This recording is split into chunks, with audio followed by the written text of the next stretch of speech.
Under fanen Projekter har man mulighed for at oprette projekter. Dette gøres ved at vælge Opret ny. Man har derefter mulighed for at tilføje en kunde til projektet, som man allerede har defineret under kunder. Man kan derefter give navn til projektet, test nummer 1 for eksempel, og trykke gennem. Man kan derefter angive estimeret antal timer, fakturapris per time, kostpris per time og projektkostpris.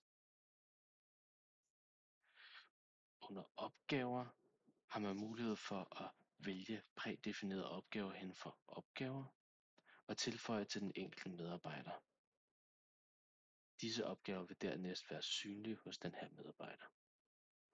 Man vil selvfølgelig også kunne give hele afdelinger adgang og alternativ medarbejderadgang, hvis det skal være den enkelte medarbejder.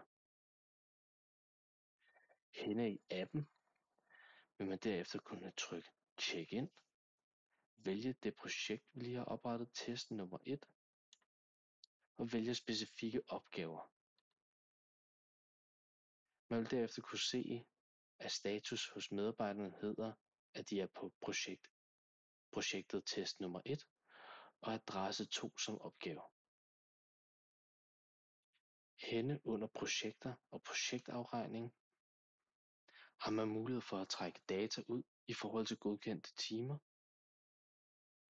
Alternativt har man også mulighed for at gå ind i rapporter og statistik, hvor der også findes en masse rapporter, man vil kunne tilgå i forhold til projekter.